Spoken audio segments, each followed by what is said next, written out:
Oye, Leti, fíjate que pensé en algo. Hay que iniciar un podcast. O sea, yo sé que la gente bien zarra siempre dice, oh, hay que hacer un podcast.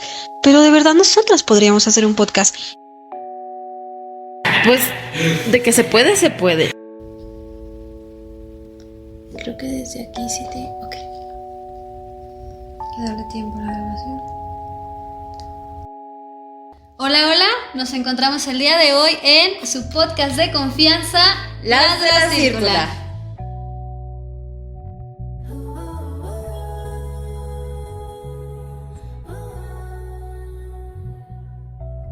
Hoy presentamos Erotismo y Nosotras, con Miro Sarmiento.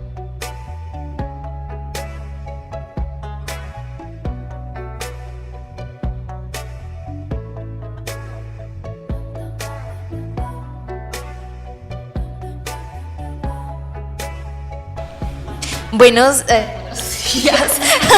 Empecé diciendo buenos días. Bueno, total. Hola. Oli. Bienvenidos al tercer episodio de La Círcula.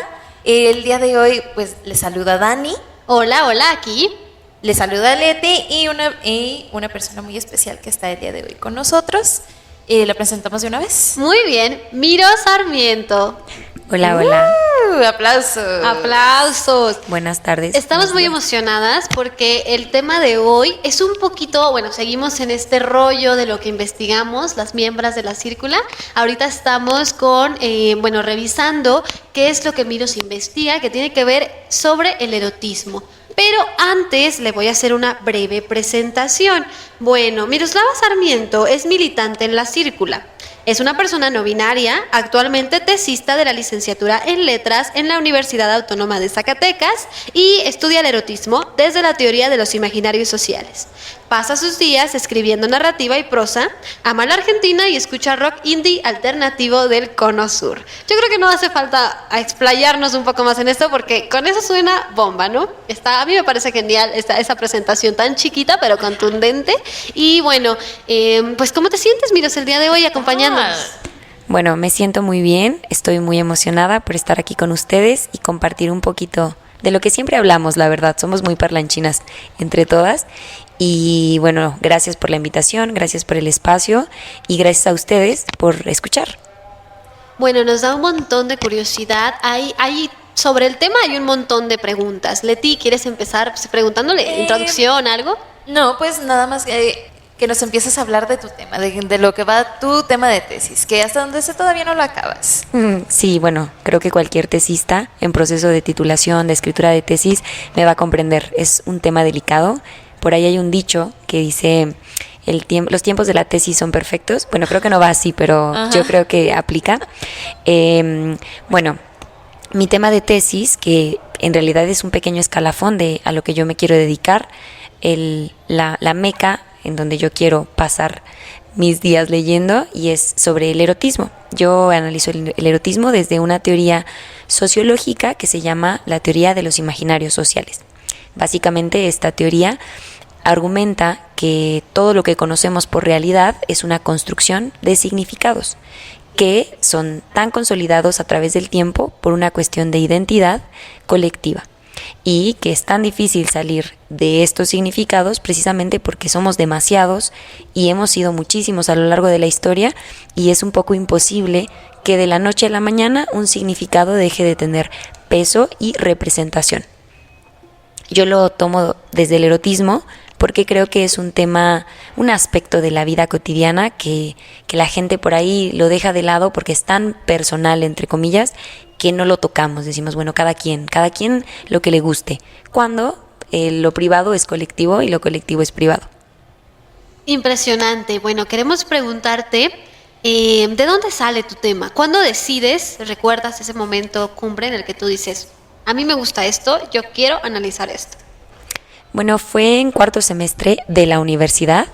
Yo tenía 21 años, 20 años creo, quizás 19, no está muy claro ahora, pero fue porque me recomendaron una lectura erótica de un autor mexicano llamado Juan García Ponce. Y yo recuerdo que cuando empecé a leer esta obra, que nada tenía que ver con mi currícula de ese semestre, o sea, nada que ver, pero yo lo leía a escondidas. Yo decía, me voy a portar mal y hoy no hago mis lecturas y leo Juan García Ponce, que además está buenísimo todo esto, ¿no? Lo leía en la biblioteca, lo leía prestado porque eran una edición hermosa, pasta dura de Fondo de Cultura Económica, que lo leía en la biblioteca cuando iba a hacer mis pendientes. Y recuerdo que el efecto que tenía esa lectura en mí era tan parecida a un ataque de ansiedad. O sea, sí, así se los pongo, parecido a un ataque de ansiedad. Imagínense experimentar eso con un texto. Bueno, yo soy una persona no binaria, pero no siempre supe que era una persona no binaria. Entonces, la cuestión del erotismo, de compartirse sexoafectivamente, pues siempre era un tema en mi vida privada, pues complicado que lograra satisfacerse, ¿no? Pero a la hora de leer estos textos de Juan García Ponce, yo experimentaba demasiadas cosas que nunca experimenté en ese entonces por una persona, ¿no? O estando en un encuentro. Entonces, cuando yo empiezo a leer estos textos, me obsesiono y lo trataba yo de empalmar con las teorías que leía en ese entonces en la universidad. Estaba con Terry Eagleton, con la teoría crítica marxista, que habla un poco de la literatura como algo histórico, etcétera. Perdón si lo dije mal, compañeros y colegas de letras, pero un poco va por ahí. Entonces yo dije, bueno, mi tema de titulación quiero que sea sobre el imaginario erótico de Juan García Ponce, en una obra que se llama Crónica de la Intervención. Además, en esa época estaba muy de moda hablar del imaginario. Todo era imaginario, ¿no? Al menos en el círculo ahí de letras Zacatecas, mis maestros, mis profesores, compañeros decían, no, es que su imaginario, bueno, es que está en el imaginario colectivo, no sé qué, no sé cuánto. Entonces yo dije, bueno, hablemos del imaginario erótico en Inmaculada o en Crónica de la Intervención de Juan García Ponce. Así nace, pero con el tiempo cambió el tema. Sí. Bueno, Bueno, nos parece impresionante. Leti, bueno, yo tenía una pregunta con la que quería empezar. Primero que nada, ¿qué es el erotismo? Porque muchas personas se pierden, se confunden con otros conceptos, entonces vamos a empezar por ahí, vamos a definir qué es erotismo.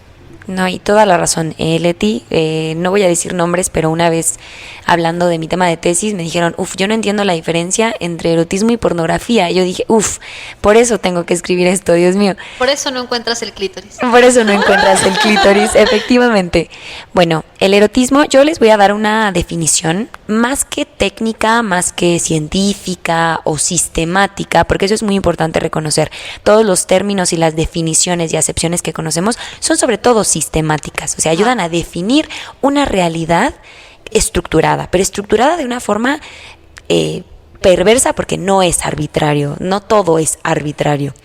Entonces, el erotismo es un fenómeno que pertenece a la psique.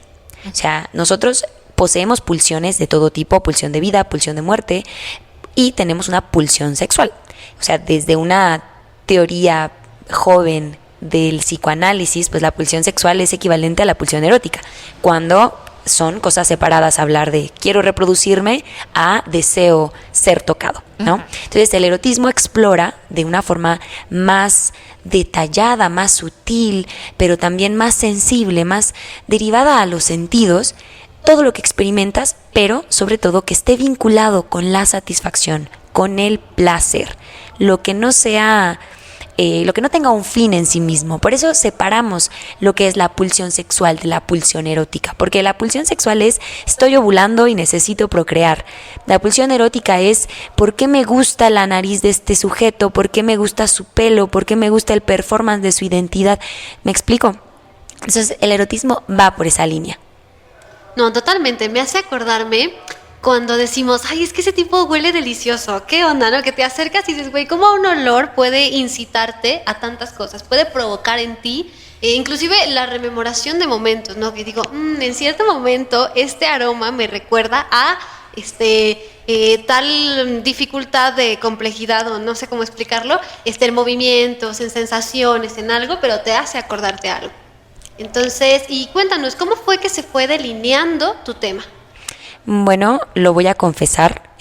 Yo en 2022 tuve la oportunidad de ir por primera vez a la Argentina y recuerdo que, bueno, me encantó. De hecho, gracias a mi estancia en la Argentina, yo pude salir del closet, como mal dicen, como una persona no binaria.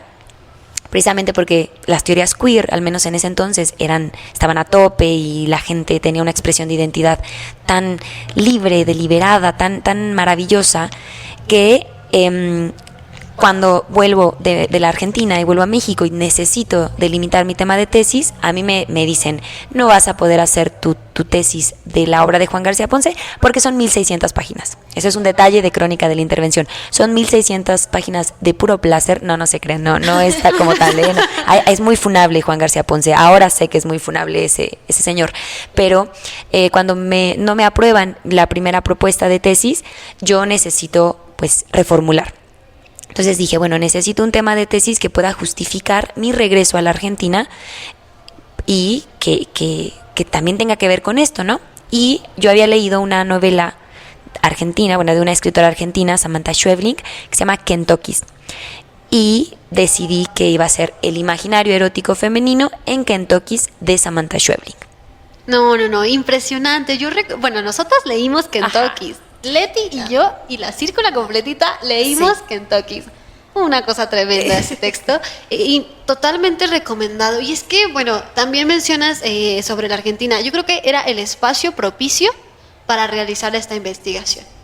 ¿Tú cómo te sentiste al momento en el que dices, bueno, ya estuve en una ocasión, quiero volver y ahora vuelvo a analizar esto y sobre todo analizarlo desde una novela de una escritora argentina? Bueno, creo que algo muy relevante en la cultura y en los espacios que habitamos, delimitados por países, por estados, etcétera, pues es el tejido social. Creo que algo que lamentablemente caracteriza nuestro país es que todavía es muy machista. Todavía los roles de género están tatuados en nuestra psique de tal manera en que cualquier variante, cualquier variación resulta problemática y sumamente insatisfactoria.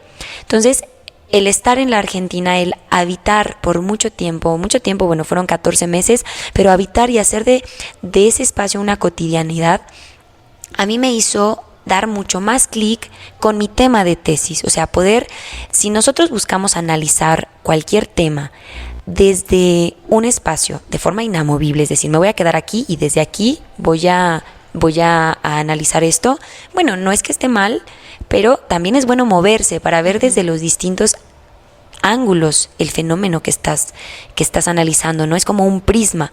Entonces hay que girar, hay que cambiarse de posición, hay que estar rotando constantemente para ver lo que más puedas de ese fenómeno. Entonces, volver a la Argentina una segunda vez, para mí fue primero una gran realización, volver a ver a mi gente, que les mando un saludo cálido. Si están escuchando esto, los amo, los extraño y nos vamos a ver pronto. El hecho de volver y de tener un propósito fijo me hizo prestar más atención a ese tejido social. Decir, ¿qué es tan diferente aquí que sea de allá? ¿Qué es lo que me llama la atención de aquí que no lo pueda tener en México? Bueno, son revelaciones impresionantes. La verdad es que nos deja demasiada pregunta. Sobre todo también analizar por qué aquí en México era tan difícil hacer esta tesis en cuestión de lo que se puede entender desde el tema, ¿no? Que sabemos aquí, bueno, vivimos hay que situarnos, ¿no? Es México. Es México, pero más que ser el país, estamos en Zacatecas. Es una comunidad bien chiquita. Aquí las cosas se entienden de la forma en la que uno quiere entenderlas, no a veces de la forma en la que uno las explica. Entonces eso nos lleva también a tener bastantes diferencias en la academia, ¿no? Que te dicen esto sí, esto no, mira que esto es bastante escandaloso, o más que escandaloso, no hay quien te asesore, mira que es una escuela pequeña. ¿Tú tuviste alguna experiencia en esa cuestión? ¿La academia te sentiste respaldada para analizarlo? Honestamente, y sé que no soy la única, al menos en el espacio de la círcula, la academia, bueno, perdón si voy a usar una mala expresión, pero me chupa un huevo. Entonces, o sea, obviamente nos cuadramos, ¿no? O sea, la academia es todo un sistema y hay que apegarnos a sus normas y sí, totalmente de acuerdo. Y, funada por decir que le chupaba un huevo la academia, sí. Sin embargo, algo que sí pude notar relacionado a mi tema de tesis es la recepción de los colegas al escuchar de qué estaba trabajando. En México había muchas interrogantes, pero no interrogantes de curiosidad.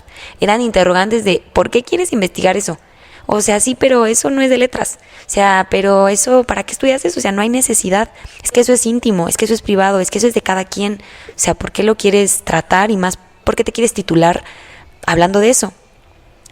Y en Argentina fue muy diferente, creo que sobre todo porque el espacio en donde yo me movía pues era humanidades, etcétera, pero había una curiosidad de decir, es que ya quiero que salga tu tesis, oye, es que es verdad lo que dices, es que nunca lo había visto de esa manera. Entonces sí me sentí mucho más bienvenida y mucho más, no sé si abrazada, pero sí hubo más aceptación Pues, y más... respaldada. Sí, más respaldada por al menos lo que conforma a la comunidad estudiantil. Y para nada me desanimó eso, pero fue o sea, ya cuando pude escuchar estos comentarios de otros y otras compañeras, fue una liberación. Dije, bueno, no estoy tan perdida, tiene un sentido para alguien va a decir, bueno, al menos supe 1, 2, 3 cositas más con esta tesis. Pero sí fue una diferencia para mí muy grande. Y bueno, tus autoras, ¿qué quieras comentarnos? ¿Qué te gusta sobre este tema?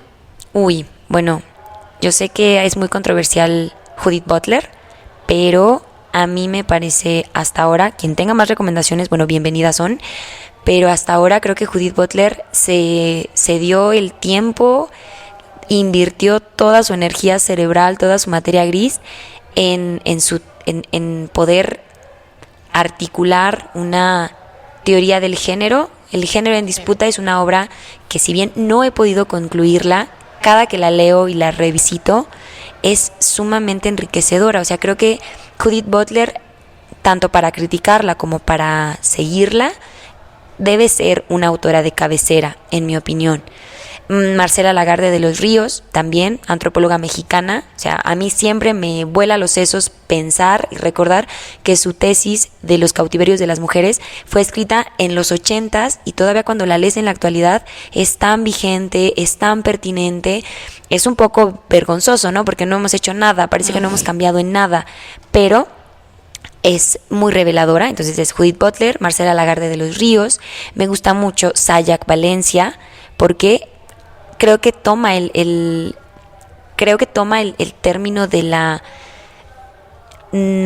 lo necro, ¿no? De esta cuestión de analizar las líneas de violencia que nos atraviesan desde una perspectiva tan gore, como ella lo llama en su Capitalismo Gore. También me parece que es pertinente y es muy importante leerla en estos momentos. Y bueno, llevamos 3, Judith Butler, Marcela Lagarde de los Ríos, Sayak Valencia. María Moreno, poeta argentina, ella hace un tratado increíble que se llama Panfleto Erótico, se los recomiendo muchísimo. Y sobre todo, bueno, leer a escritoras argentinas, Claudia Piñero, Agustina Basterrica, Dolores Reyes, estuvo hace poco aquí en Zacatecas, Dios, no pude verla. Si escuchas esto, Dolores, te amo. ¿Quién más? Entonces, bueno, esas son como mis autoras, las que les puedo compartir y las que traigo muy, muy pegadas últimamente. Bueno, Miros, dinos cómo ha sido de trabajar este tema y si quieres también irnos diciendo, pues, qué has encontrado, qué es tus conclusiones hasta el momento. Bueno, mi conclusión número 1 es que yo creo que me voy a dedicar toda mi vida a esto. Me paguen o no, porque ahorita no me están pagando por esto, como a muchas tesistas. Bueno, hasta ahora es muy revelador, primero, que el erotismo no es una cuestión privada.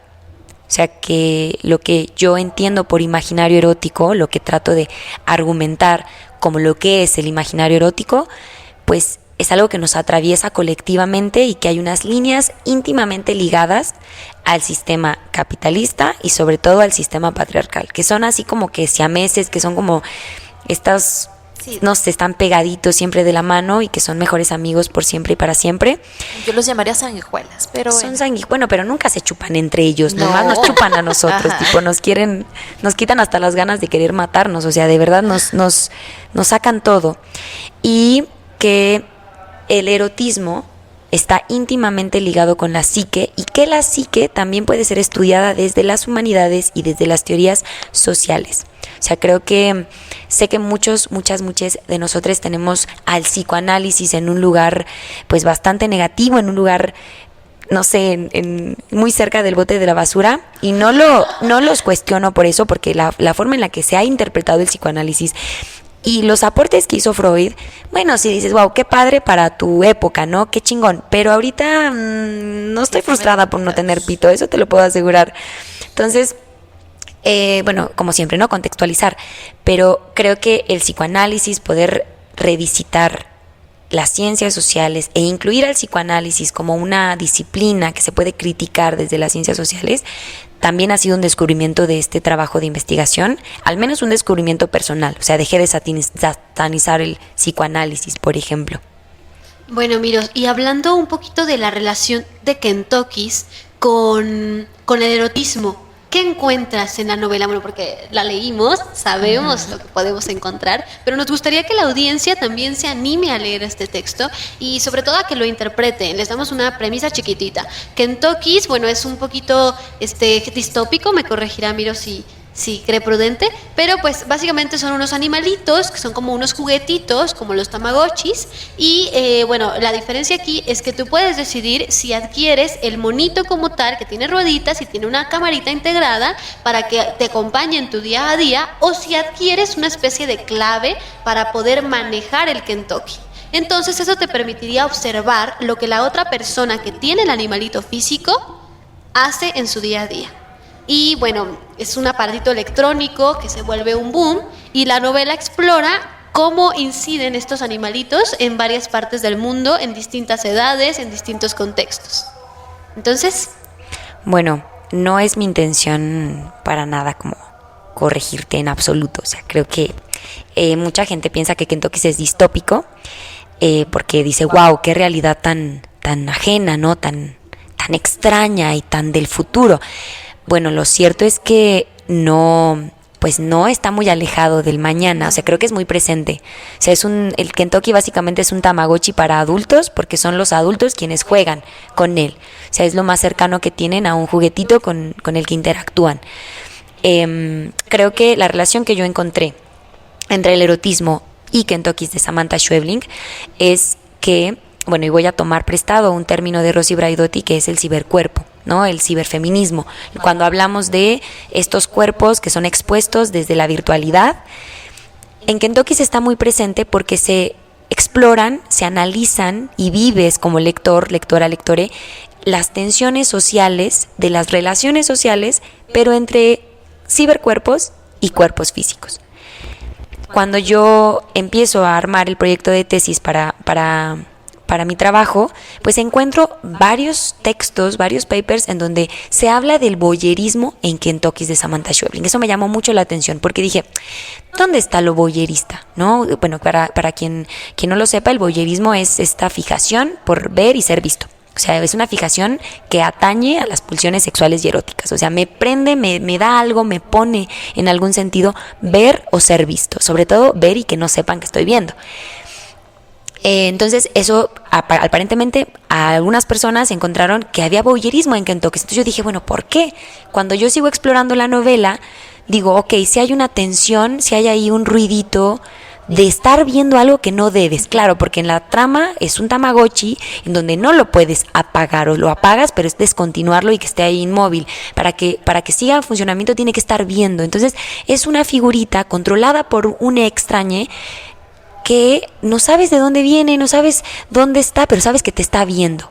Entonces yo digo, bueno, ¿dónde está lo erótico en esto? ¿Dónde está lo rico? ¿Dónde está lo que te pone?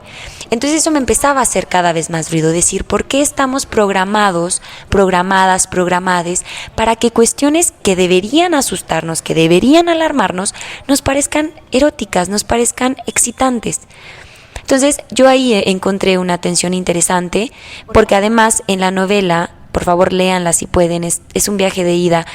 En la novela los personajes femeninos, los personajes mujeres, tienen una conciencia intuitiva del presunto peligro que representa a Kentucky. O sea, Sí, ustedes lo lo recuerdo. leyeron, o sea, cada personaje está como, sí, bueno, muy padre, pero ¿quién está del otro lado? O sea, sí, bueno, pero ¿por qué se mueve así? ¿Por qué hace esos sonidos? O lo encontré la otra vez mirándome mientras me bañaba. O sea, hay una conciencia y yo tengo la hipótesis, o sea, yo creo, y lo compartimos en la círcula, pues es porque intuitivamente somos conscientes, curiosa esta asociación, ¿no? Intuitivamente somos conscientes, al menos en cuestión corporal, de que hay que estar alertas.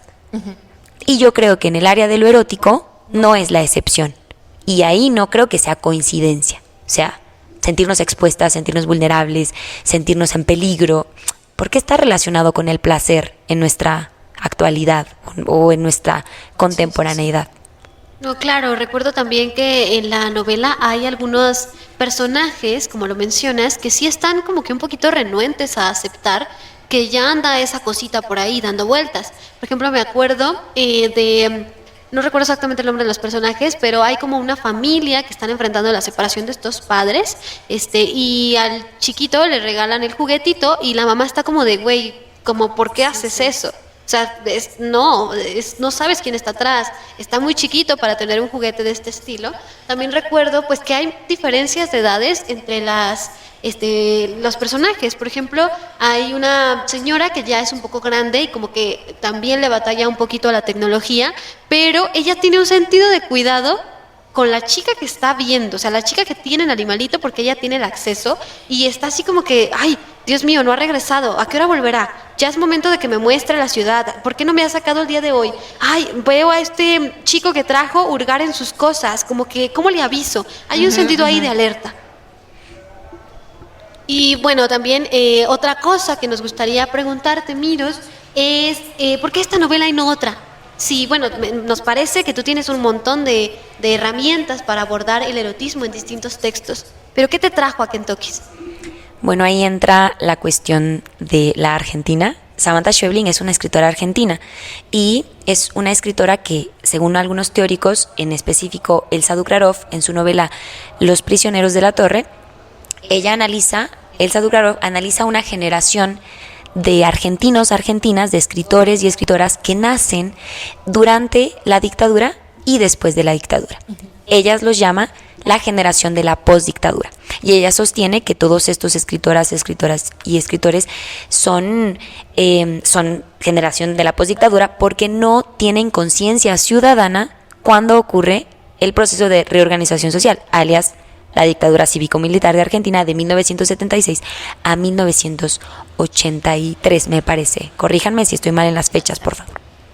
Entonces, yo ahí entro a Argentina porque yo digo, bueno, cuando yo estuve ahí, cuando tuve mi estancia, yo me preguntaba, bueno, ¿por qué es tan diferente, no? Ya lo habíamos tocado. ¿Por qué es tan diferente la Argentina que de México, no? Sí. ¿Cuáles son los procesos sociales por los cuales ha estado atravesando a diferencia de México, no? Y por qué el resultado en Argentina es una sociedad abierta, aparentemente, por supuesto, ¿no? Una sociedad en donde la expresión de género no es tan binaria, en donde ves personas no binarias en todas partes, donde ves carteles en instituciones públicas que dicen las personas trans tienen derechos, dices, ¿qué onda, no? ¿Cuál es la diferencia?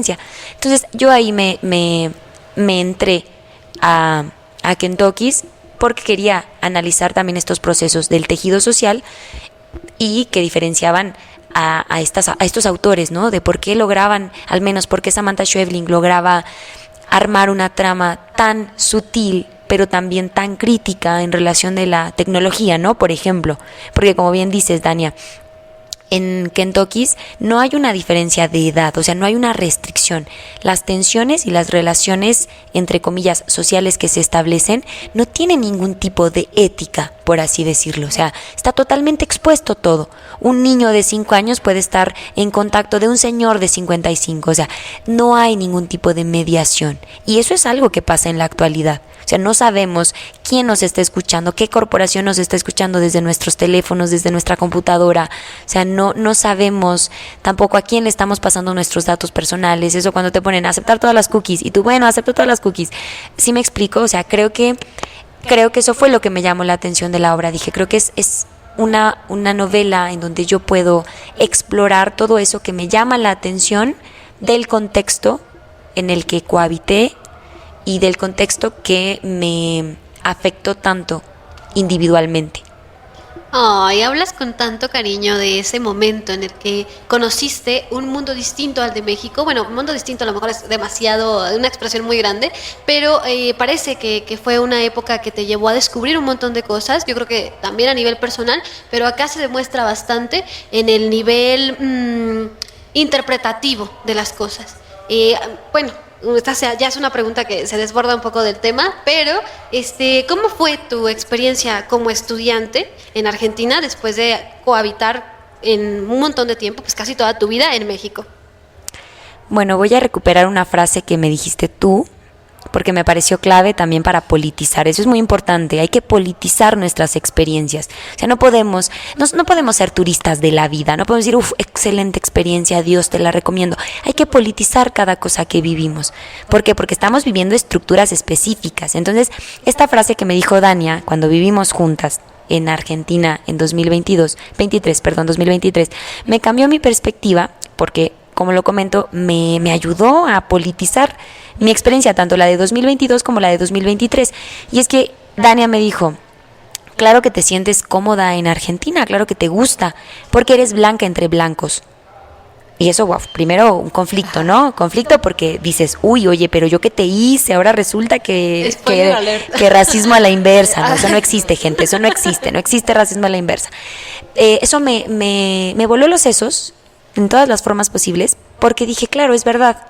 Y yo lo voy a decir, mi experiencia en la Argentina, considero importante mencionar que fue en parte tan agradable porque soy blanca. Yo no tengo rasgos racializables, no tengo rasgos exóticos que me puedan diferenciar. Entonces pude entrar a muchos espacios de forma más orgánica, más amena, no se me cuestionó mi presencia ahí. Y eso tiene mucho que ver con el color de piel. Creo que, no soy quien para decirlo, pero creo que es importante señalar que todavía hay un contexto de racismo en la Argentina. Sí. O sea, quizás no tengo derecho a decirlo porque soy blanca, pero gente cercana que no poseía el privilegio de la blanquitud, tuvo una experiencia totalmente distinta a la mía, y eso no es coincidencia, no es que no manifestó lo suficiente vivir la vida loca en Argentina, no es que, tú porque eres negativo y puros pensamientos bajoneros, no, está mediado, o sea, aquí hay una cuestión de estructura sistemática. Sin embargo, después de ese paréntesis muy importante, creo que la lucha feminista en la Argentina está consolidada íntimamente con la política. O sea, creo que la lucha feminista y la militancia, porque eso es algo que a mí me abrazó, o sea, las morras, las compas, están listas para cagarte a palos, o sea, para cagarte a piñas, o sea, y eso es algo que en cuanto volví a México yo primero quise entender bien cómo era, ¿no? De dónde venía esta sororidad, para después tratar de construirlo en México, pero fue algo que a mí me salvó. Decir, yo podía no darme cuenta de que un compañero estaba acosándome y una colega hacía la denuncia por mí. O sea, esa clase de agencias. Sí. Yo creo que eso es algo que pues, no sé, me deja siempre sin palabras cada que lo recuerdo, y me motiva y me inspira, porque eso es, creo que la Argentina que conocí fue gracias a las mujeres. La Argentina que conocí fue construida con las manos, con los pies, con la cabeza de las mujeres argentinas. Eso sin duda, porque mira, los varones, creo que la construcción de la masculinidad es bastante totalizadora. ¿Me explico? Pero no sé si respondí tu pregunta. No, claro que sí. Y por supuesto que es cuando llegas de un espacio que tiene estructuras bastante consolidadas y que tú llegas a normalizar porque no estás entendiendo hasta qué punto ya no son lo que deberían ser. Bueno, me refiero a la cuestión del acoso, ¿no? Acá en Zacatecas, inclusive si tú reportas a un chico en la universidad, si pegas su cara y dices me acosó, la gente lo va a poner en duda. Las autoridades universitarias te van a decir no, esta no es la forma. Inclusive puede pasar que hasta la académica más feminista te diga sigue el protocolo, y esto es algo que en otros espacios como lo conocimos en Argentina no está. O sea, ya el protocolo El protocolo lo hacemos nosotras, y si a una no le jala, bueno, lo cambiamos.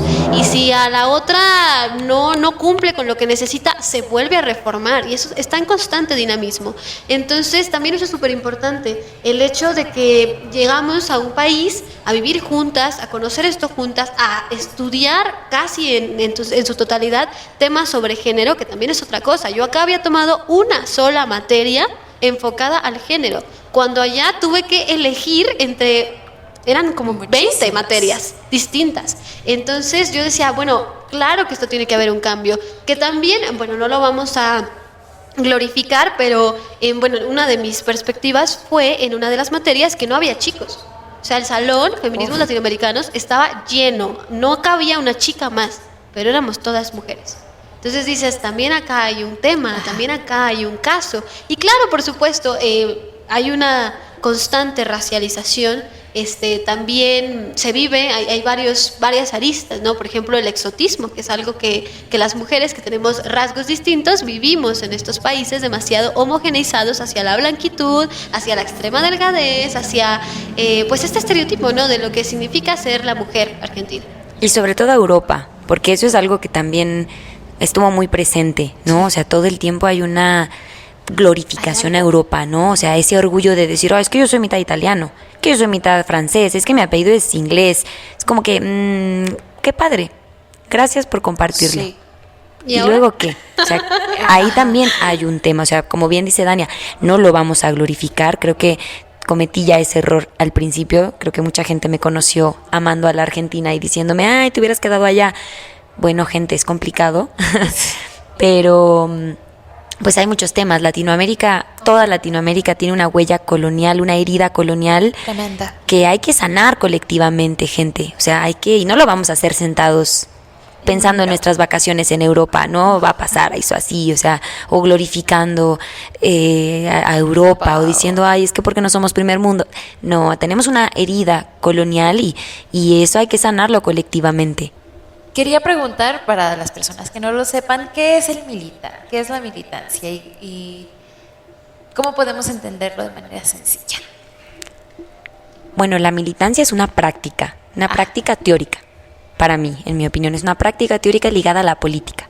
Ok, quizás no fue tan sencillo todo eso que acabo de decir, pero bueno, si nosotros nos quedamos solo leyendo en casa, sin aplicarlo en la vida real, en la vida que atraviesa todos los días, bueno, pues solo va a ser información almacenada en tu archivo. Es decir, yo sé esto, ¿sabías que la séptima maravilla del mundo es casi así, ¿no? ¿Sabías que? Cuando lo llevas a la práctica, cuando intentas conjugar lo que lees con lo que vives, desde una perspectiva política, es decir, posicionándote en el lugar en donde estás. ¿Dónde estoy? Ok, estoy en Zacatecas, México. Ok, pero ¿dónde estoy? Bueno, soy una mujer. Ok, ¿soy una mujer? No, solo nací con vulva. Ah, ok, ¿pero qué eres? Soy una persona no binaria. O sea, cuando tú empiezas a ubicarte desde tu identidad, desde la construcción de ti mismo, de ti misma, de ti misma, y lo haces en juego con todas estas estructuras que te atraviesan, cuando eres pobre, cuando eres una persona que paga educación pública, cuando eres una mujer homosexual o lesbiana, cuando eres un hombre homosexual pero eres moreno, o sea, cuando tú ya empiezas a ubicarte en tus coordenadas desde esta estructura superior a nosotros, nosotras, nosotres, y empiezas a hacer práctica lo que lees, ya estás militando. O sea, la militancia yo la entiendo de esa manera, no es una definición de diccionario, eso lo advierto, pero para mí una militancia es eso, es llevar a la práctica la teoría que lees desde el lugar en donde estás, no desde el lugar geográfico. Sí, es salir a la calle. Salir a la calle. Había una frase que nos decía un docente en letras, el profesor Emiliano, un saludo, que decía, bueno, él lo repetía de un texto, que era: las estructuras no salen a la calle. Bueno, es verdad, se refería a mayo de 68, cuando toda esta crítica desde el estructuralismo y postestructuralismo estaba en auge. Bueno, es verdad, creo que hay que salir a la calle, o sea, las estructuras están ahí, afuera, hay que salir a corromperlas, hay que salir a atentar contra ellas, a modificar algo, aunque los barrotes sean de acero puro, hay que ir, aunque sea, a colgarse de ellos. ¿Me explico? Hay que accionarlos, rehabilitarlos, dinamitarlos, resignificarlos, y que arda todo. Hay un montón de redes ahí, pero sí, básicamente pues hacia eso puede ir lo que significa militar. Es también tener un posicionamiento que va a delimitar muchas de las cosas que piensas, crees, haces, inclusive la forma en la que vas a concebir tu cotidianidad. También en eso tiene que ver la militancia, los espacios que vas a ocupar, qué vas a decidir comprar. También eso es bien importante. ¿Qué quieres usar? ¿Cómo quieres verte? ¿Qué vas a expresar del otro, de la otra, del otro? O sea, en general, la militancia es algo que abraza toda la forma en la que nos movemos y dinamizamos humanamente, creo yo. No, es bastante lindo el tema. Bueno, el erotismo. Regresando al erotismo. Al tema de estudio. Y es que en realidad es un tema que nos lleva hacia muchos espacios. Lo cierto es que creo que Miros no nos puede hablar sobre su tesis nada más. No, es que esto va conectado hacia varias formas de entenderlo, ¿no? Porque primero tuvo que llegar a un sitio, claro, eligió desde cuarto semestre su tema, pero después llegó a un posicionamiento, después volvió a vivir en Argentina, después vino acá. Entonces ha sido todo un devenir para poder transformar y crear este tema, defender este tema, como el perrito que dice, cuádrate, estoy listo para defender mi tesis. Pues igual, ¿no? Que se cuadre la academia, porque Miros está lista para defender esta No, aún no, pero estoy preparándome. Está preparándose, está entrenando. Entonces, bueno, Miros, ¿alguna conclusión que quieras darnos sobre el erotismo? ¿Qué le quieres decir a las mujeres que escuchen esto? Bueno, me gustaría mucho compartir que todo este proceso de la escritura de mi tesis, todo este proceso de investigación, que creo yo, por convicción, que estos procesos deben estar ligados a tu vida íntima, tiene que ser algo personal, o sea, creo que ya pasó de moda pensar que hay que ser objetivos, no, o sea, creo que eso nos hace daño, y creo que el erotismo atañe al cuerpo, así que yo lo que le quiero decir a nuestras escuchas, a nuestros escuches, es que es hora de empezar a sentir el cuerpo, que sentir nuestro cuerpo es un acto político, es un acto de resistencia, porque vivimos una realidad tan enajenizante, tan alienante, en donde sentir nuestro cuerpo lo dejamos solo en los momentos del dolor. Entonces es momento de sentir el cuerpo, y yo le apuesto al erotismo como una experiencia colectiva, en donde podemos sentir la vida de forma más amable, más deliciosa, más satisfactoria, no solo de esfuerzo, no solo sentir el peso de nuestras decisiones, no solo sentir el peso de 9 horas de trabajo a la semana, diarias a la semana, o sea, creo que apuesto por eso y bueno, es momento de empezar a sentir nuestro cuerpo, porque es lo primero, es el primer territorio que quieren conquistar y que quieren colonizar, así que a tocarse, tóquense. A manosearse, acabando este podcast. Conclusión. Tócate. Ajá. Tremendo diálogo que tuvimos el día de hoy. Agradecemos muchísimo la presencia de Miros, que estuvo el día de hoy con nosotros. ¿Te gustaría despedirte? Bueno, gracias, infinitas gracias. Nos vamos a seguir viendo, Claro. Nos vemos cada martes para leer Claro. y conversar, que es lo que nos encanta hacer. Gracias por crear este espacio, gracias por materializar este proyecto, que sé que es algo que Dania tenía ya desde que vivíamos en Argentina. Me encanta poder participar en esto. Gracias por considerarme. Estoy para lo que necesiten y pues a seguir leyendo, a seguir aprendiendo y a seguir dialogando sobre todo. Gente, por favor, escúchenos, pónganos una calificación, compartan, anímense a venir a nuestro espacio. Bueno, nosotras estamos aquí en una esquina del museo donde trabajo, con aquí súper amateur la cosa, pero funciona. Y creemos también en la autogestión y creemos en que el proyecto sale porque lo creamos personas que tienen ganas de salir al mundo, de militar. Así que el espacio está abierto para todas, todes, sobre todo para aquellas que tengan investigaciones en torno al género, en torno a lo que sea que quieran comunicar, que crean que pueda transformar al mundo de una manera positiva. Aquí no aceptamos temach. Así que, ¿cómo se llama ese viejo? Sí, temach. No consuman eso. No, por gente. favor, o puede no ser consuman temach, eso. pero Reformado. Ajá, reformado. Sí. ¿Cómo reformar al temach? No, un último paréntesis. Yo sé que puede parecer que todo esto de la deconstrucción es como de, ay no, qué pesado, tengo que leer un montón. Al principio es pesado, pero después te da una gran paz te da una gran armonía más bien, el poder situarte desde estos espacios, no poder decir soy una mujer o soy un hombre, o no soy ninguna de las dos, o soy pobre o soy rico, soy pobre porque puedo comprarme un iPhone, no soy pobre. O sea, cuestionarte estos detalles de la vida cotidiana no son tan... puedes hacerlo, o sea, puede hacerlo cualquiera y te da más armonía en tu vida diaria. Así que por favor no consuman el temacho, o sea, eso es un coaching súper invasivo y abrasivo y violento. Consuman espacios sanos. Claro, como Consuman este Laven las podcast. verduras. no laven el pollo. No laven el No pollo. laven el pollo. Bueno, volverles a repetir que esto es un espacio seguro, que estamos siempre abiertos para recibir a más personas a militar dentro de esta círcula y también para que presenten sus investigaciones. Siempre estamos muy, muy abiertos a recibirles. Fue un placer estar el día de hoy con Miros. Siempre es un placer hablar con Miros. Sabe un montón de cosas. Es una cosa que yo tengo. Siempre estoy rodeada de muchísimas mujeres que tienen investigaciones increíbles y me hace muy, muy feliz. Síganos. Síguenos. Estamos en Instagram como Tlalseot Habla. De a poquito me está saliendo el nombre. Yo aparezco como Leticia TGSOT. Y yo estoy como mujer de ojos grandes. ¿Nos compartirías tu arroba o no? No, yo preferiría quedarme Perfecto. en el anonimato. Perfecto. Entonces, Si quieren conocerme, que vayan a la círcula. perfecto, les esperamos. Entonces, adiós, hasta luego. Bye. Hemos cerrado el Bye, día de hoy. gracias.